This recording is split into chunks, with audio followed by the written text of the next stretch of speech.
Hi there. Today we're going to talk about the law of sines, and the law of sines is another method that we have to solve the missing parts of a triangle. Now, we still go to SOHCAHTOA every chance we get, but remember that SOHCAHTOA only works on right triangles, and so the law of sines is an option for us if we don't have a right triangle. Now in class we went ahead and derived where the law of sines comes from. Today I'm just going to show it to you. It's actually a pretty simple formula, and it really can be written in different ways, and different textbooks write it different ways. I sometimes teach it different one year from the next, but just so that you understand the pattern on it. If you take the sine of an angle over its opposite side, that ratio should be equal to that relationship on all of the angles. The sine of angle B over side B, that ratio should be consistent with the sine of angle C over its side C. All of those ratios should be equal. Now whether you write it with the angles on the top or you write it with the angles on the bottom, either way is fine. I'm going to use this one today, but if you like this one and this is what you've been using, then you stick with what you know. Okay, so we're going to use only two of those. Like it's a bunch of ratios that are equal, but typically what we do is we just pick two of them and we'll set up a nice proportion. And it might be the first two, it might be A's and C's, it might be B's and C's. You pick out the two based on what is given to you. Okay, so here you have it. I'm going to do the one with the angles on the bottom here. And so when we look at this,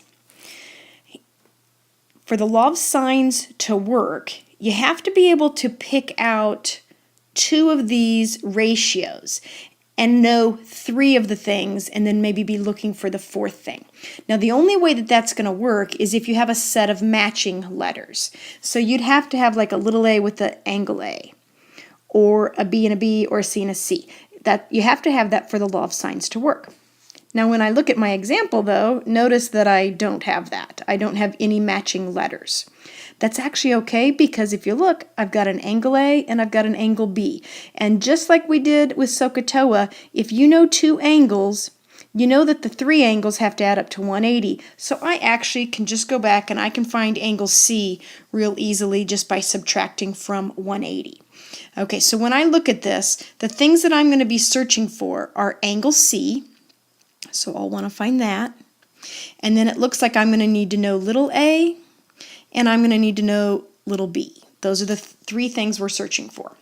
So to find angle C, right off the bat, I'm going to do 180 and subtract the 38 and subtract the 62, and I end up with an 80-degree angle for angle C. Okay, so one down, two to go. Now I've got to find my sides.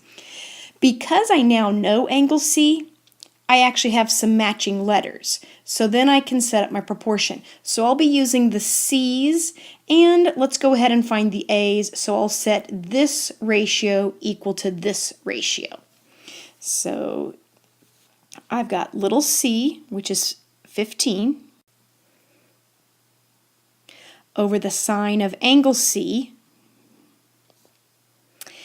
and that's going to be equal to little a, which I don't know, over the sine of 38.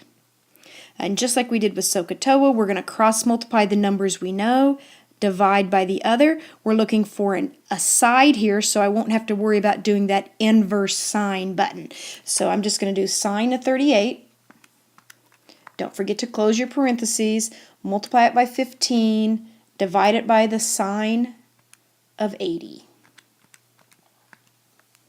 And I end up with little a being equal to 9.38. Okay, and so now once I have that, now I have two sides, and when we did SOHCAHTOA, we would sometimes do Pythagorean theorem if we knew two sides. Remember that we're dealing with what we call oblique triangles, meaning they are not right triangles. So you won't be doing any Pythagorean theorem on this because these are not right triangles. All right, so let's go do another law of sines to find little b. I'm going to stick with that same ratio of c's that I know, so 15 over the sine of 80 should equal, and now we'll do the b's, so it'll be side b over the sine of 62. And again, I'm going to cross multiply what I know, divide by the other one, and that'll get me little b. So sine of 62, multiply it by the 15, divide it by the sine of 80, and I have little b equal to 13.45. Okay, so I've got all my missing parts. The law of sines is a pretty nice little formula. It's pretty easy to remember, and it moves pretty quickly. Okay, so that's kind of your typical problem right there, doing law of sines. You got to get some matching letters. Sometimes they'll give that to you, sometimes you have to find it. But that's your clue. You're going to go do law of sines. Okay, now, there's one situation we do have to look out for when we're doing law of sines, and it's what we call the ambiguous case. Ambiguous meaning it's somewhat uncertain on how it's going to end up. And you'll remember this actually from geometry. Remember when you would try to prove triangles are congruent, and you could prove them congruent with side, side, side, or side, angle, side, but there was the one that didn't work, which was side, side, angle, or sometimes we giggle and call it angle, side, side, and know that it doesn't work, mostly because it spells a naughty word. Now that's not really the mathematical reason, that's just maybe what your geometry teacher told you to help you remember that that's not a method that works. There's actually a mathematical reason why it doesn't work. So let me show you an example of what a side-side angle situation would look like. We have three different things that can happen. We might end up with no triangle whatsoever occurring, and sometimes they throw that at you just to kind of keep you on your toes. But here what you'll see, they're giving us an angle and whatever that measurement is, and then they're going to give us this side right here, and then they're going to give us this side right here. And that's your angle side side situation. Now, sometimes what they do is they throw you some side links that make this leg too short, and it won't even create a triangle because it just can't reach down to the other. And so if that happens, typically we don't know it going in, but we will run it through the law of sines, and we'll get an error message in our calculator. And that's kind of our clue that that's what happened. All right, a second option would be that you just end up with one triangle. All right, so there's two ways that that might happen. This leg here might be just perfectly long enough to come down and reach, and it actually would create a right triangle. But typically we're going to be doing SOHCAHTOA on that scenario. But that might be one thing that happened. Another scenario would be that this leg, this third side that they gave us, was really, really long, and it stretched way, way, way, way over here. And it created this triangle. Where this leg here is longer than the other side that they give you. Okay, so that would be one triangle scenario. Okay, those are just normal situations. It's this third one that's the tricky one. Sometimes what you can have with the measurements that they give you, if they give you this angle and this side and this other side, this maybe isn't quite so crazy long. Maybe it's just a little bit shorter, and it just comes down to right there. All right, and that's the triangle. And so this might be, I don't know, making up numbers. Maybe that's a 31-degree angle, and this is 10 units, and this is 8 units, or something like that. And they give that to you, and that's your triangle. But here's the problem. If they give me those three measurements, I actually could create another triangle other than this nice blue triangle that has the correct angle side-side measurement, but I actually could also create a triangle that has this angle, and it has this side measurement, whatever that might be, maybe 10 units. And then instead of taking this other leg and swinging it to the right, it might swing to the left. And it's still the same length. It's still 8 units or whatever, but this triangle would be formed. And that triangle, that pink triangle, is not congruent to my blue triangle. It's a different triangle. And that's why we can't use it to prove triangles congruent. Even though I maybe was given a 31 and a 10 and an 8, that 8 might swing to the left, or it might have swung to the right. It's still the same number, but it's two different triangles.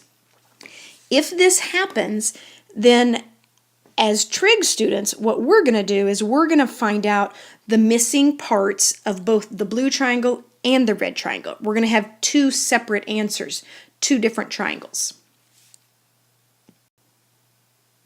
Okay, so let's kind of summarize that. So we're going to use our law of signs. Anytime there's not a right triangle, if there's a right triangle, I'm going to do SOHCAHTOA. But today we're focusing on the oblique triangles. Okay, law of signs is going to work every time that you have matching or can get matching letters. You got to have two A's or two B's or two C's so you can set up the proportion. All right, most of the time you're just going to run it through, find your triangle, and you're done. Only ones that you have to be really careful about are if they give you a side-side angle. Now, how do you know that you're going to have a side-side angle? Well, you're going to have the matching letters. You're going to have one angle and one side. So you're going to have a set of matching letters, like an A, angle A and a side A, but then you're also going to have one other side. That's what makes it angle side to side.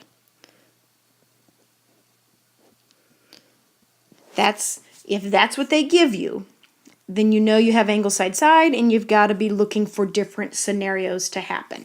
Remember, no triangle is going to be an error. One triangle, we'll talk about. Two triangles, we'll talk about it.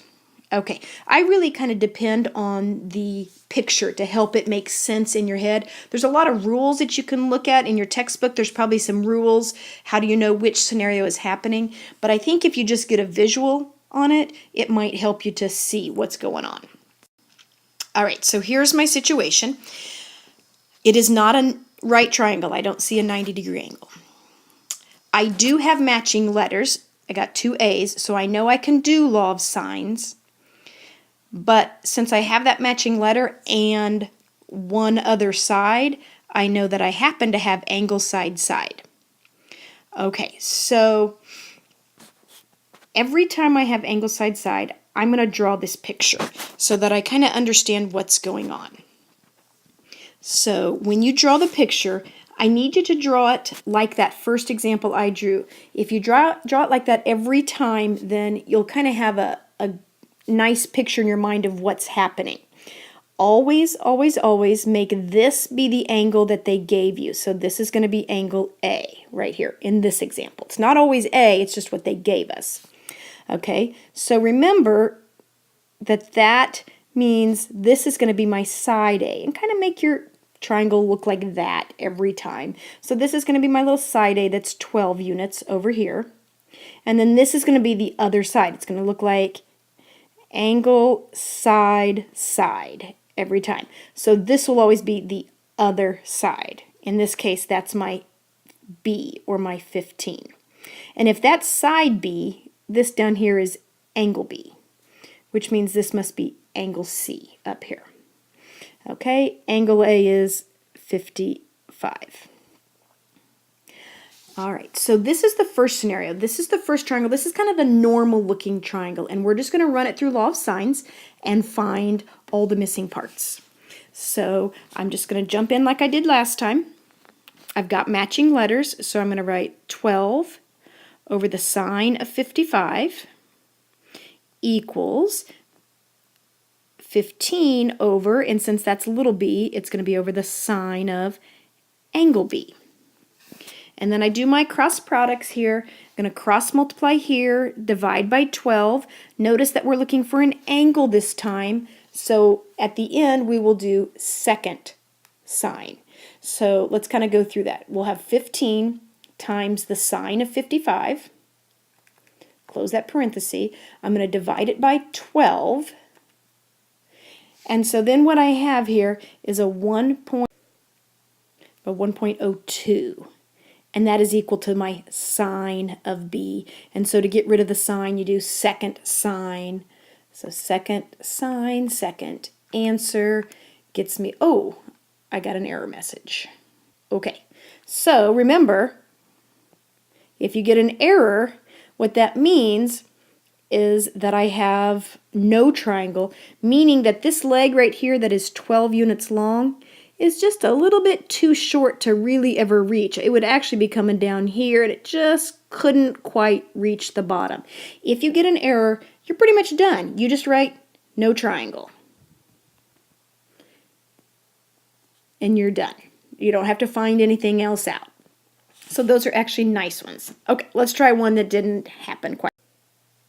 On this problem here, I have two sides and an angle given to me. I don't see a 90-degree angle, so it's not SOHCAHTOA. I do have matching letters, so that tells me I'm going to be doing law of sines. And I happen to also have one other side. Remember, that's the special law of sines scenario where it might end up being, well, it is the angle side scenario, and I might have something weird going on. So what I'm going to do on this one is go ahead and set up my picture so I kind of understand what might be going on here. So I always draw it so that the angle they give me is down here in the bottom left. And I kind of draw my picture like this. So this is going to be my angle C that they gave me. That's 25 units, or 25 degrees. Okay, this is the side across from it. That's side C. That's going to be 125 units. And then always have this leg be the other leg that they give you. That gets you your angle side. So that means that's going to have to be my side B, which is 150, which makes this angle B, which means this must be angle A up here. Okay, just like last time, once I have that, that's great. I'm going to jump in and start doing my law of sines. Probably I'm not going to have an error on this one. Let's see. All right, so I'm going to use my C's because that's what they gave me. The matching letters, 125 over the sine of 25 equals 150 over the sine of angle B, since the 150 was side B. So then in my calculator, I'm going to cross multiply the 150 times the sine of 25, and I'm going to divide by 125. When I do that, I get a 0.51. And here's the thing, is that's not really your measurement yet. When you cross multiply and divide, what you're getting is this value that's in this part of the proportion, which happens to still have the sign on it. So you're going to do second sign, second answer, which is actually going to get you an angle measurement for B of 30.47. Let me throw this in here just in case you're having issues. Remember also, I said it in the previous lesson, but anytime we're doing SOHCAHTOA stuff, law of sines, law of cosines, any of these, you should always make sure that you are in degree mode on your calculator. If you have yourself still in radian mode, you're going to be getting weird numbers constantly. So you would go to the mode on your calculator and make sure it's in degree mode. All right, so for angle B is 30.47. So that's this angle measurement right here, 30.47. Now, once I have angle B, I'm only missing one other angle. It's angle A, so I can find that by subtracting from 180.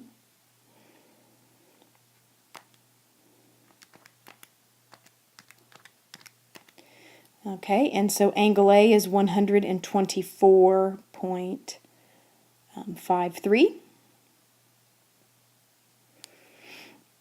And then my last step would be to find the missing side. The missing side is little a. So now that I have an angle A to match with that in my proportion, I can set this up. So I go back to what they gave me. I go back to that 125 over the sine of 25, and that's going to equal little a over the sine of 124.53. Okay, so let's cross multiply and divide. Now notice this time, when you cross multiply these numbers and divide by your sine of 25, what you're getting is this value. Notice it's a side length, so I won't have to do that second sine business on this one because what I'm looking for is the side. Okay, so here we go. I've got 125 times the sine of 124.53 0.53, close your parenthesis, divide by the sine of 25. And I have a side length there of A equal to 243.67. And that seems huge, but if you look at all the side measurements are pretty big. And if you look at your angle A, it's actually an obtuse angle, so side A should certainly be your longer side, and it is. Okay, so here's the deal. We went through that, did our law of sines, everything worked out great. Here's the thing, that if this was just a normal problem, I would be done. I'd found the 3 missing parts. But since it is an angle side-side scenario, I have to look at a second option. I didn't get an error, so I know that there's at least one triangle, and I have it drawn up here in blue. But the other possibility might be that this leg, this 125 leg right here that swung to the right, it might have instead swung to the left, and it would have created a triangle that looks like this. And I would still have this 25-degree angle in here, and I'd still have the 150, but this 125 is here now instead. So what we're going to do is we're going to go through and find all the parts of this triangle. So I'm going to have 2 answers. I have this first one, and now I'm going to set up my second triangle. And you kind of make a note that here's what I'm doing. This is going to be my second triangle. Now, here's the deal. I don't have any new information. I have the same 3 values, and if I just jump into this like the first time, I'm going to get the exact same answers. But I know there's some different values here. This angle B is not here now.